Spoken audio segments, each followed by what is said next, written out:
മലയാള സിനിമയിലെ നസീർ സാറ്, മോഹൻലാൽ, മമ്മൂട്ടി, മറ്റേ സോമൻ ചേട്ടൻ, സുകുമാരൻ, എല്ലാവരും ഇടിയും മേടിക്കാൻ മലയാള സിനിമയിൽ ഞാൻ മാത്രമേ ഉള്ളൂ എന്നുള്ള ചെയ്തു വന്നു.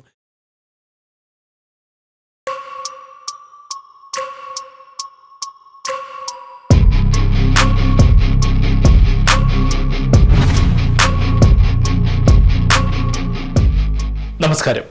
ഡി ഫോർമാൻ ഫിലിം ക്ലബിൻ്റെ ആഭിമുഖ്യത്തിൽ അനശ്വര ജയനെക്കുറിച്ചുള്ള ജയൻ സ്മരണ എന്ന ഈ പ്രോഗ്രാമിലേക്ക് നിങ്ങൾക്കൊവർക്കും സ്വാഗതം. ഇന്ന് ജയൻ സ്മരണയിൽ ജയൻ സാറിൻ്റെ 87ാമത് ജന്മദിനത്തോട് അനുബന്ധിച്ച് ജയദീപം ജയൻ ഫാൻസ് ഇൻ്റർനാഷണൽ ഗ്രൂപ്പിൻ്റെ ആഭിമുഖ്യത്തിൽ സാഹിത്യ അക്കാദമി ഹാളിൽ വെച്ച് നടന്ന ജന്മദിന ആഘോഷ ചടങ്ങിൽ ചാകര എന്ന ചിത്രത്തിലൂടെ ജയൻ സാറുമായി അഭിനയിക്കുകയും ആ ചിത്രം നിർമ്മിക്കുകയും ചെയ്ത ശ്രീ TG രവി സാറാണ് ഇന്ന് ഈ പ്രോഗ്രാമിൽ. എല്ലാവർക്കും നമസ്കാരം. പ്രത്യേകിച്ച് ജയേട്ടൻ്റെ അമ്മാവൻ്റെ മകൻ അവിടുന്ന് ഇവിടെ വന്നിട്ടുണ്ട്. അദ്ദേഹത്തിനോട് പ്രത്യേകം സന്തോഷം അറിയിക്കാനും കൂടി ഞാൻ സമയം ഉപയോഗിക്കുകയാണ്. ഞാൻ ഒരു കാലത്തും സിനിമാ നടനാവണമെന്ന് മോഹിച്ചൊരു കാലഘട്ടം എനിക്ക് പണ്ടുണ്ടായിരുന്നില്ല. ഞാൻ മോഹിച്ചിട്ടില്ല.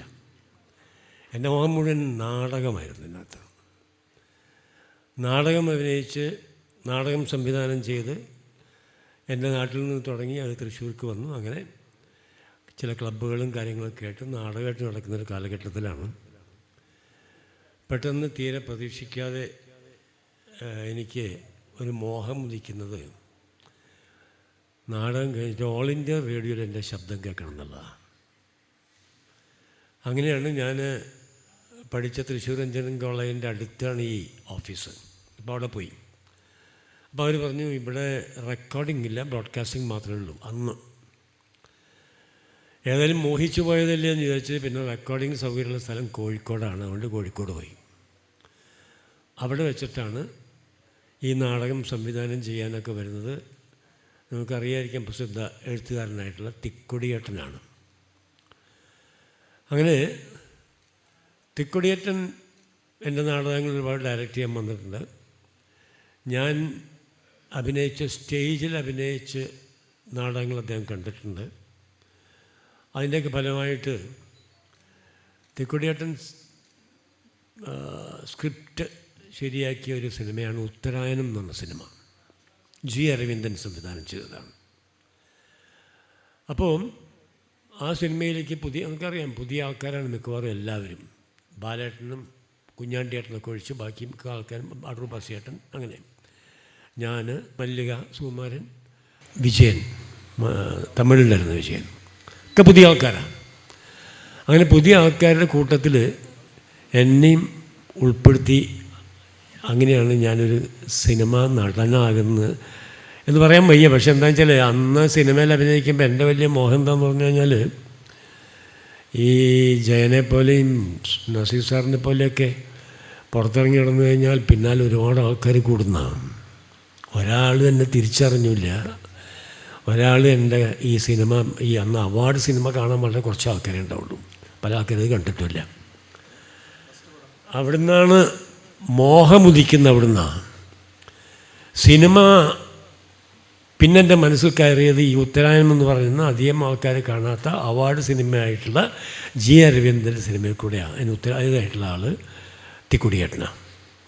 അങ്ങനെയാണ് സിനിമയിൽ വരുന്നത് ഞാൻ. പക്ഷേ ഈ സിനിമ വന്നതിന് ശേഷം അത്തരത്തിലുള്ള സിനിമ ആയതുകൊണ്ട് ഞാൻ നേരത്തെ പറഞ്ഞില്ല, ആൾക്ക് തിരിച്ചറിഞ്ഞിട്ടില്ല എന്നുള്ള കാര്യം. ഒരു ചെറിയ ക്യാരക്ടറാണ്, പക്ഷെ നല്ല ക്യാരക്ടറായിരുന്നു. അന്ന് എന്നെ വിളിക്കാൻ ആരും ഇല്ലാതായപ്പോൾ ഈ മോഹം ഒന്ന് ശമിപ്പിക്കാൻ വേണ്ടി ഒരു വഴി എന്താണെന്ന് പറഞ്ഞാൽ ഒരൊറ്റ വഴിയുള്ളൂ. ഒരു സിനിമ എനിക്ക് വേണ്ടി ഞാൻ തന്നെ പിടിക്കുകയെന്നാണ്. വേറെ വഴിയില്ല. അങ്ങനെയാണ് അന്ന് പിടിക്കുമ്പോൾ ഒരു വലിയ മോഹം ഉണ്ടായിരുന്നു എനിക്ക്. അതായത് ഒരുപാട് ആരാധിക്കുകയും ഒക്കെ ചെയ്തിരുന്ന 2 നടന്മാരുണ്ടെന്ന്. PJ ആൻ്റണി, മറ്റൊന്ന് കൊട്ടാരക്കര ശ്രീധരൻ നായർ. അവരുടെ കൂടെ ഒന്ന് അഭിനയിക്കാമെന്നൊരു മോഹം വന്നിട്ടുണ്ടായിരുന്നു എനിക്ക്. അങ്ങനെ അവരെ വിളിച്ചു. ഒരു ബ്ലാക്ക് ആൻഡ് വൈറ്റ് മൂവിയാണ്, മനോഹരമായ മൂവിയാണ്. ഇപ്പോഴും എൻ്റെ അഭിപ്രായം അങ്ങനെയാണ്. അതിൽ ഒന്നാന്തരം നല്ല പാട്ടുണ്ട്. പ്രത്യേകിച്ചും കേട്ടിട്ടുള്ള പാട്ടുകാരായിട്ടുള്ള ആൾക്കാർക്ക് വേണമെങ്കിൽ അറിയാമായിരിക്കും. ഉഷസ്സേ നീ എന്നെ വിളിക്കുകയില്ലെങ്കിൽ ഒരിക്കലും ഞാൻ ഉണരുകില്ല എന്ന പാട്ടാണത്. മോഹവീണതൻ എന്ന് പറഞ്ഞൊരു കവിത ഉണ്ട് അതിനകത്ത്. അതൊക്കെ വളരെ നല്ല ശോഭയാണ് അതിൽ അഭിനയിച്ചത്. ആ പടം അന്ന് ഈ ഞാനൊക്കെ കൂടി അഭിനയിച്ചു എന്നുള്ളൊരൊറ്റ കാരണം കൊണ്ടായിരിക്കണം, എന്നാർക്കും അറിയില്ലല്ലോ, പടം ഓടിയില്ല, ഇറക്കിയ കാശ് പൊട്ടിപ്പാളിസായി എന്നാണ് അർത്ഥം. പക്ഷേ നല്ലൊരു വാശി തോന്നിയാൽ പിന്നീട് എന്തെങ്കിലും ചെയ്യണമെന്നൊരൊറ്റ കാരണം കൊണ്ട് വീണ്ടും ഒരു പടം കൂടെ എടുക്കാൻ തീരുമാനിച്ചു. അതാണ് ചുവന്ന ചോര. അങ്ങനെ ആ ചുവന്ന ചോര കഴിഞ്ഞപ്പോൾ ഈ ഹോട്ടലിലുള്ള കുട്ടികൾ ഭക്ഷണം കഴിക്കാൻ ചെല്ലുമ്പോൾ ചില ഹോട്ടലിലെ കുട്ടികൾ പറഞ്ഞു, സാറല്ലേ ഈ ചോരയൊക്കെ എന്ന് ചോദിച്ചു എന്നോട്. ഞാൻ പറഞ്ഞു, അതെ ഞാൻ തന്നെ ചോര എന്ന് പറഞ്ഞു അതിനകത്ത്. അപ്പോൾ ചിലർ ഇങ്ങനെ അറിയാൻ തുടങ്ങി. ഈ ഹോട്ടൽ ബോയ്സിനെ പ്രത്യേകിച്ച് പറയാൻ കാര്യം എന്ന് വെച്ചാൽ, ഈ പുറത്തുള്ള പല സാധാരണ ഹോട്ടൽ, ഇപ്പോൾ വലിയ വലിയ ഹോട്ടലൊന്നുമല്ല, പഴയ ഒരു ഹോട്ടലൊക്കെ, സാധാരണ ഹോട്ടലൊക്കെ ഏറ്റവും അവസാനം ഉറങ്ങാൻ കിടക്കുന്ന ഈ കുട്ടികളാണ്, ഈ ക്ലീൻ ചെയ്യുന്ന കുട്ടികളാണ്. അത് കഴിഞ്ഞ് ഏറ്റവും ആദ്യം എണീക്കേണ്ടത് ഇവരാണ്. ഇതിൻ്റെ ഗ്യാപ്പിൽ ഇവർക്ക് താമസിക്കാനും സൗകര്യമൊന്നും ഉണ്ടാവില്ല. ചെറിയ കിടക്കുക, കൊതുകടി കൊള്ളാതിരിക്കാൻ വേണ്ടി അടുത്തുള്ള തിയേറ്ററിൽ പോയിട്ട് സിനിമ കാണും എല്ലാ ദിവസവും. അപ്പോൾ അവരാണ് നമ്മളെ ആദ്യം തിരിച്ചറിയുക. കാരണം ഒരേ പടം തന്നെ പല പ്രാവശ്യം കാണും. ഈ കൊതുകടി കൊള്ളാണ്ടിരിക്കാൻ പോകുന്നവരെല്ലാവരും. അത് കണ്ടപ്പോൾ സന്തോഷമായി. പിന്നെ മാത്രമല്ല കയ്യിൽ നിന്ന് കുറച്ച് കാശ് പോവുകയും ചെയ്തു.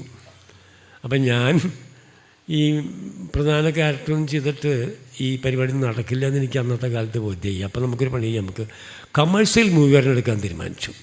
അങ്ങനെ പി ജി വിശ്വംഭരൻ്റെ അടുത്ത് നിന്ന്, അന്നത്തെ ഹിറ്റ് ഡയറക്ടറാണ്, ഒറ്റ കാര്യം പറഞ്ഞുള്ളൂ, എനിക്കൊന്ന് ജയൻ്റെ കൂടെ അഭിനയിക്കണം കേട്ടോ എന്ന് പറഞ്ഞാൽ ആണ് ആദ്യത്തെ പ്രശ്നമായിരുന്നു. അതിനടുത്ത മോഹ. അങ്ങനെ അദ്ദേഹത്തിനോട് ഞാൻ അത് മാത്രമേ പറഞ്ഞുള്ളൂ. പിന്നെ ശ്രീമയുടെ കാര്യം പറഞ്ഞു. ഈ രണ്ട് കാര്യം പറഞ്ഞ് പുള്ളി അവസാനം എന്താ എല്ലാം കൂടി ചെയ്തൊക്കെ കഴിഞ്ഞപ്പോൾ എല്ലാം മൂപ്പരെ ഏൽപ്പിച്ചതാണല്ലോ.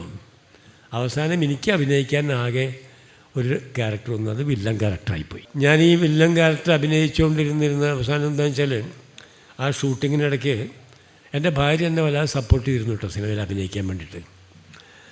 അപ്പോൾ ആ സമയത്ത് ജയേട്ടൻ്റെ കൂടെ അഭിനയിക്കുന്നത് കാണാൻ വേണ്ടിയിട്ട് വാടാനപ്പള്ളി കടപ്പുറത്ത് ഷൂട്ടുണ്ട്, അത് കാണാൻ വേണ്ടി എൻ്റെ ഭാര്യ വരാൻ സമ്മതിച്ചു. അങ്ങനെ വരാൻ പറഞ്ഞിട്ടുണ്ട്. ആദ്യം എടുക്കുന്നത് ഞാനും ജയേട്ടനും തമ്മിലുള്ള ഒരു ഡയലോഗാണ്, അതിലൊരു സീനാണ്, ഫൈറ്റാണ്. അതിലാണ് അങ്ങേര് എനിക്ക് മറ്റേ ഇടയ്ക്ക് ആ പീസ് മാത്രം കാണാൻ ഇപ്പോൾ പലപ്പോഴും. അന്ന് കാലത്തെ അന്ന് ഷൂട്ട് ചെയ്യാൻ നോക്കിയപ്പോൾ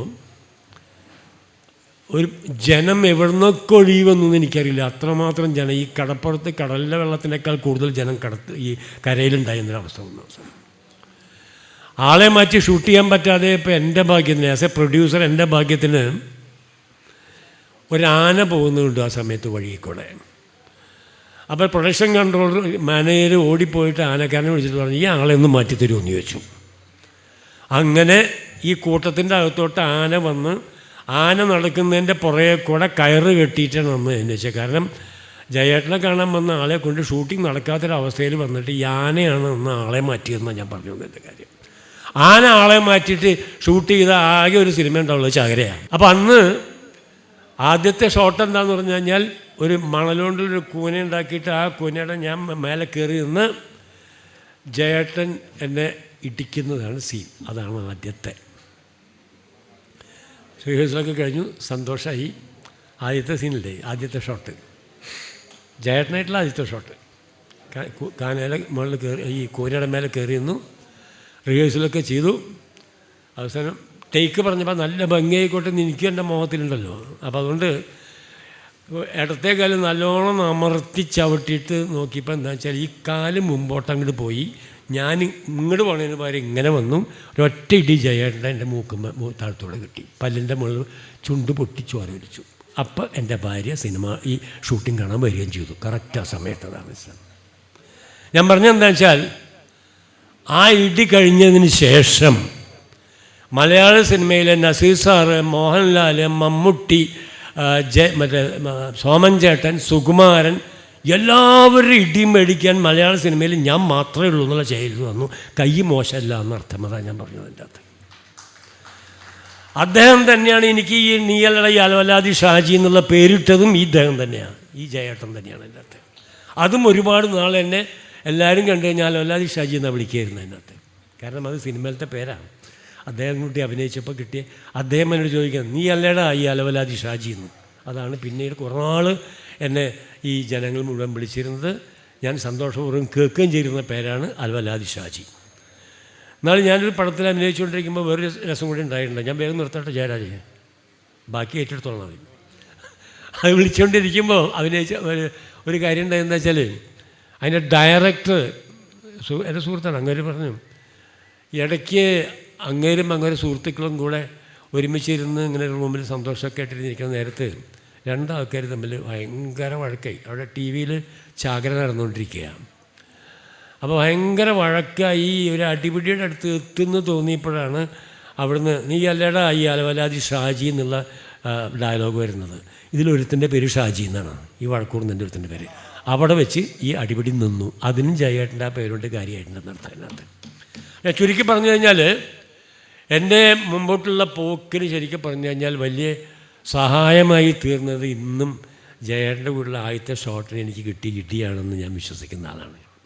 അങ്ങനെ അത് കഴിഞ്ഞ് സിനിമ വന്നു കഴിഞ്ഞപ്പോൾ അത് വരുന്ന നഷ്ടങ്ങളൊക്കെ ആ സിനിമ നികത്തി.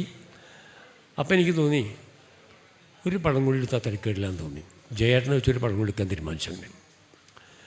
അന്ന് ഇവിടുന്ന് മദിരാശിയിൽ നിന്ന് ട്രെയിനിൽ ആസ് യൂഷ്വൽ ട്രെയിനിൽ പുറപ്പെട്ടു.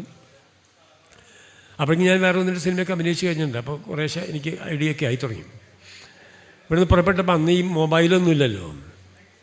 അവിടെ ചെന്ന് മദിരാശി ചെന്നിറങ്ങി റെയിൽവേ സ്റ്റേഷനിൽ നിന്ന് പതുക്കെ അന്ന് ഈ ഒരു സാധാരണ സിനിമക്കാരായിട്ട് വരുന്ന ആൾക്കാർ മുഴുവൻ താമസിക്കുന്ന പല ലോഡ്ജുകളിൽ ഒരു ലോഡ്ജ് സുധാര ലോഡ്ജാണ്. ഞാനിവിടെ താമസിച്ചിരുന്നത്. പിന്നെ സുധാര ലോഡ്ജിൽ ഒരു ഓട്ടോറിക്ഷയിൽ എന്ന് മുൻപിൽ ഇറങ്ങിയപ്പോൾ ഒരുപാട് മലയാളികൾ നിൽക്കുന്നുണ്ട്. എന്നെ കണ്ടുകൊണ്ട് ചോദിച്ചു, ചേട്ടാ അറിഞ്ഞില്ലേ എന്ന് ചോദിച്ചു. നമ്മൾ എന്ത് ജയേട്ടൻ മരിച്ചു തോന്നുന്നത് എന്നോട്. It is A shock. ഞാൻ അദ്ദേഹത്തെ കാണാൻ വന്ന പോയ ആളാണ്. രണ്ടാമതൊരു സിനിമയും കൂടി വേണമെന്ന് മോഹിച്ചിട്ട് അദ്ദേഹത്തിന് അഭിനയിക്കാൻ പോയ ആളാണ്. അത് നടക്കാതെ പോയൊരു മോഹമാണ് ശരിക്കും പറഞ്ഞു കഴിഞ്ഞാൽ. അതെനിക്ക് തന്ന വലിയ ഷോക്കാണ്. അത് ശരിക്കും ഞാൻ ഒരിക്കലും പ്രതീക്ഷിച്ചില്ല. കാരണം അദ്ദേഹം, അതാ ഞാൻ പറഞ്ഞു, നേരത്തെ പറഞ്ഞ് മൊബൈലില്ല, മറ്റു കാര്യങ്ങളില്ല. ഇവിടുന്ന് ഞാൻ ട്രെയിനിൽ കയറുന്നവരെ ന്യൂസില്ല. അത് കഴിഞ്ഞ് അവിടെ മദിരാശിയിൽ ഇറങ്ങിയപ്പോൾ കിട്ടുന്ന ആദ്യത്തെ ന്യൂസാണ്. അത് കഴിഞ്ഞ് പിന്നെ ഞാൻ ഇദ്ദേഹത്തിന് പറഞ്ഞു ആ ബോഡി വരുമ്പോൾ അതിൻ്റെ കൂടെ ഞാൻ കൊല്ലം വരെ പോരുകയും ചെയ്തു. അദ്ദേഹത്തിൻ്റെ കൂടെ അഭിനയിക്കാൻ എനിക്ക് കൂടുതൽ സന്ദർഭം കിട്ടിയിട്ടില്ല, സമയം കിട്ടിയിട്ടില്ല. ആകെ ഈ ഒരു സിനിമ മാത്രമേ അഭിനയിക്കാൻ പറ്റിയുള്ളൂ. പക്ഷെ ഞാൻ ആലോചിക്കുകയാണ്, എത്രയോ നടന്മാർ, ഞാൻ നേരത്തെ ഒരു ചെറിയ ഹിൻ്റ് ആരൊക്കെ പറഞ്ഞ പോലെ തന്നെ നസീർ സാറിൻ്റെ പേരിൽ ചില പരിപാടികളൊക്കെ ഉണ്ട്. ഈ അടുത്ത് സത്യം മാഷിൻ്റെ പേരിലും കൂടി ഞാനൊരു അവാർഡ് വാങ്ങാനുള്ള ഭാഗ്യം എനിക്കുണ്ടായി. അപ്പം അങ്ങനെ ചില സംഗതികളൊക്കെ ചെറുതായിട്ടൊക്കെ പലതും നടക്കുന്നുണ്ട്. പി ജയൻ ചേട്ടൻ്റെ പേരിലുള്ള അവാർഡ് വാങ്ങി ഒക്കെ അങ്ങനെ അതൊക്കെ ഒരു വിധത്തിലും ഭംഗിയായിട്ട് നടക്കുന്നുണ്ട് പല സ്ഥലത്തും.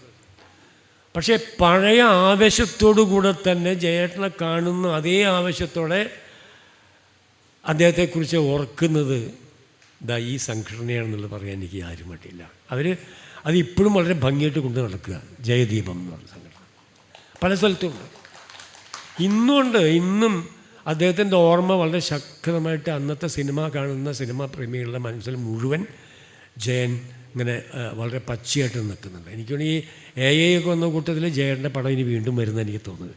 അപ്പോൾ ഞാൻ പറഞ്ഞതെന്താ വെച്ചാൽ, ഒരു നടന് അങ്ങനെയാണല്ലോ സ്മാരകം എന്നൊക്കെ പറയുന്നത്. എന്താണെന്നേ, സ്മാരകം എന്ന് പറയുന്നത് തന്നെ എൻ്റെ അഭിപ്രായത്തിൽ ജീവിച്ചിരിക്കുന്നൊരു മനുഷ്യൻ മരിച്ചുപോയാൽ അവർ സ്മാരകം പണിയുന്നത് ശരിയായിട്ടും ജീവിച്ചിരിക്കുന്നവരുടെ മനസ്സിനകത്താണ്. അങ്ങനത്തെ എനിക്ക് തോന്നുന്നത് ഈ സിനിമാ നടന്മാരിൽ ഏറ്റവും കൂടുതൽ സ്മാരകം ഈ സിനിമ കാണുന്നവരെ പ്രേക്ഷകരുടെ മനസ്സിലുണ്ടാക്കിയിട്ടുള്ള ഒരു നടൻ ജയേട്ടൻ തന്നെയാണെന്ന് എനിക്കെന്നെ തോന്നുന്നുണ്ട്. കാരണം ആ കാലഘട്ടം അങ്ങനെയായിരുന്നു. അദ്ദേഹത്തിൻ്റെ സ്റ്റൈലിൽ അഭിനയിക്കുന്ന അദ്ദേഹം തന്നെ, മറ്റാരും ഉണ്ടായിരുന്നില്ല.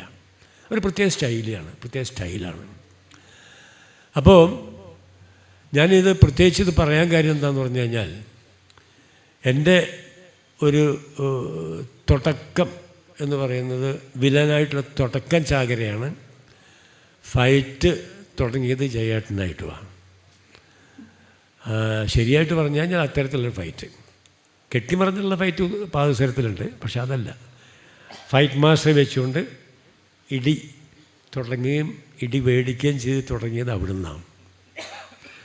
പിന്നെ ഇടി കിട്ടിയിട്ടില്ല എനിക്ക്, പക്ഷേ ഫൈറ്റ് ഇഷ്ടംപോലെ ചെയ്യേണ്ടി വന്നു. അതുപോലെ ബാക്കി ചെയ്ത കാര്യങ്ങളൊക്കെ നിങ്ങൾക്കറിയാമല്ലോ, അതിപ്പോൾ ഞാനിവിടെ പറഞ്ഞിട്ട് ബാക്കി അയാൾ പറയുന്നത്. കാരണം അടി കിട്ടാനുള്ള കാരണം വേണ്ടേ? നായകന് വരണമല്ലോ.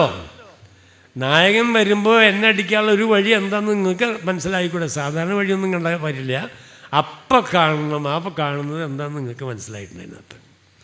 അപ്പോൾ എന്തായാലും ഞാനിത് പറഞ്ഞതെന്താ വെച്ചാൽ, ഈ ഒരു രീതിയിൽ ജയേട്ടനെ ഓർക്കുമ്പോൾ മുഴുവൻ എൻ്റെ മനസ്സിലുള്ളത് വാടാനപ്പള്ളി കടപ്പുറത്ത് നിന്ന് കിട്ടിയ എനിക്ക് ഇടിയെക്കുറിച്ച് തന്നെയാണ്. അന്നത്തെ ആന ആളെ മാറ്റിയ ആ രീതിയും കൂടിയാണ്. ഏതായാലും ഇത്രയും എനിക്ക് തോന്നുന്ന കേരളത്തിൻ്റെ ഒരറ്റത്ത് നിന്ന് പൊള്ളാച്ചിന്നാർ വന്നിട്ടുണ്ട്. കേരളത്തിൻ്റെ ഒരറ്റത്ത് നിന്ന് മറ്റേ അറ്റം വരെയുള്ള എല്ലാ സ്ഥലത്തെയും റെപ്രസെൻ്റ് ചെയ്തുകൊണ്ട് ആൾക്കാർ ഈ ജയേട്ടനെ കുറിച്ച് ഓർമ്മിക്കാൻ വേണ്ടി ഇവിടെ വന്നിരിക്കുകയാണ്. ആ സ്ഥലത്തിൽ ഒരു കുറച്ച് സമയമെങ്കിലും ജയേട്ടനെ ഓർമ്മിക്കാനും അതും ഞാൻ തമ്മിലുള്ളൊരു ബന്ധത്തെക്കുറിച്ച് ഒരു സിനിമയുടെ ആ ഷൂട്ടിംഗ് പീരീഡിൽ മാത്രമുണ്ടായൊരു ബന്ധം, ആ ബന്ധമാണ് ഇന്നും എൻ്റെ മനസ്സിൽ പച്ചപിടിച്ച് നിൽക്കുന്നത്. അതുകൊണ്ട് തന്നെ സന്തോഷം എന്ന് പറയാൻ പറ്റില്ല. ഞങ്ങളെ തിരിഞ്ഞു നോക്കിയപ്പോൾ ഒരാൾ ഇവിടെ കണ്ണ് നിറച്ചിട്ടുണ്ട് ചെറുതായിട്ട്. അതുകൊണ്ട് ഇങ്ങനൊരു മുഹൂർത്തത്തിൽ ആ ഒരു കാര്യം ഞാൻ ഉദ്ഘാടനം ചെയ്തതായി പ്രഖ്യാപിച്ചുകൊണ്ട് എൻ്റെ വാക്കുകൾ അവസാനിപ്പിക്കുന്നു. നന്ദി, നമസ്കാരം.